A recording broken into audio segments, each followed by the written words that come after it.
Hi everyone, it's Janis here with a new episode to help you build better daily structure and be in control of your life. Habits are a crucial part of our life. In fact, many things that we do on everyday basis are habitual behavior. If you think about it, every day for the most part is the same. We wake up, do our morning routine, have breakfast and go to work. And it is our job to ensure that we include healthy habits in this daily process. Quite often, we fall into bad habits like skipping the gym or overeating, and while it might seem like one-off, it can quickly turn into the bad habit.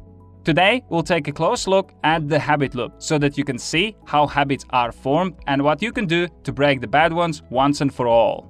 If this is your first time on this channel, then make sure you subscribe and hit the bell icon to get updates on my latest videos about time management and productivity.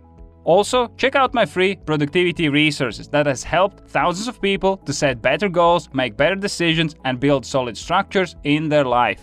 Many people want to find one secret strategy that will magically help them with all their habit challenges, but there is no magic formula. There is no single strategy for habits. There are strategies that work, but there are many of them. This is because different habits require different approaches and different people are motivated by different triggers. That's why today we won't be looking at one single strategy that solves it all, but instead we will be looking at the framework called habit loop. The habit loop consists of three elements: the cue, routine, and reward. These three elements are consistent for all the habits. The habit loop is a framework for understanding how habits work, and it's up to you to identify each component to modify existing habits or replace them with the new ones. So let's take a look at what steps you have to take in order to once and for all be able to take control of your habits. Number 1. Identify routine. So the first step in the process if you want to explore your existing habits is to identify the routine, as this step will be the easiest to identify. Routine is the activity that you perform to execute your habit. This could be stopping on your way home to buy ice cream every day after work.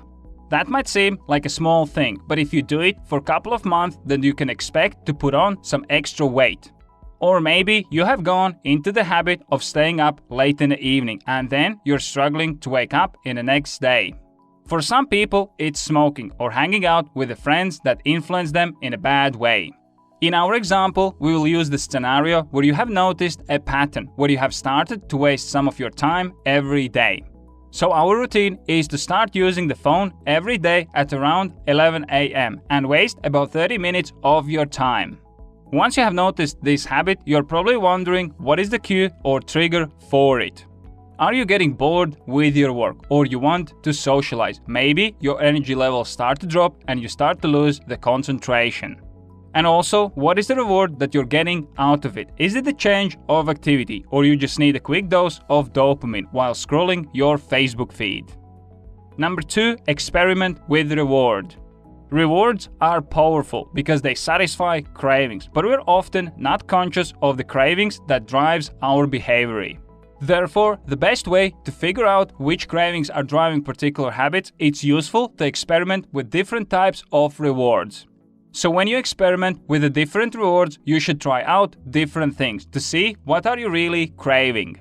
At this stage, you don't want to try to eliminate the habit, but you want to collect data so that you can change your habit later. This just means that for the next few days when you go on your time-wasting routine, you try different routines so that it delivers a different rewards.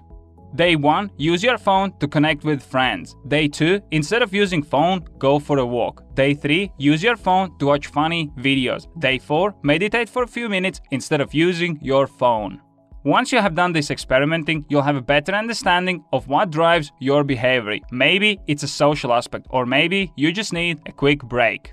In our case scenario, we will say that on day 2 and day 4, you felt even better than while using your phone, and that could indicate that your energy levels are getting low and you need to take a short break. Number 3, isolate cue. The next step is to identify the cue or trigger that is causing you to start your habit or routine. Identifying cue is not easy as there is a lot of things happening at any given time, but experiments have shown that almost all habitual cues fit into one of these 5 categories. Location, where are you? Time, what time is it? Emotional state, what your emotional state is. Other people, who else is around. Immediate preceding actions, what actions preceded the urge. Here again, you do this for 3 to 4 days and you'll be able to draw conclusions about what is actually triggering your habit. It could be time of the day, your emotional state, or something that you do that works as a cue to execute your habit. In our case scenario, we already know at the very beginning that it was time, more precisely about 11 AM in the morning. The final step is to come up with the action plan that will enable you to break your habit of wasting time on your phone. Number 4, have a plan. Once you have figured out your habit loop, you can start to build a plan to adjust your behavior and adjust your habit. We have a cue, 11 AM. We have a routine, getting on the phone. And we have a reward, short-term distraction. The new plan that you create should take care of the craving and also make sure that you feel better about your habit. New cue, 10:45. You want to have a break before you grab your phone. New routine, meditate for 10 to 15 minutes. And new reward, short, rejuvenating break. I hope you guys enjoyed this video and now you have a good understanding about what habit loop is and how does it work. If you use the habit loop framework, I am sure that you will be able to explore and break your bad habits once and for all. If you enjoyed this video, I would really appreciate if you could press the like button, as this will help the video reach more people and spread the message.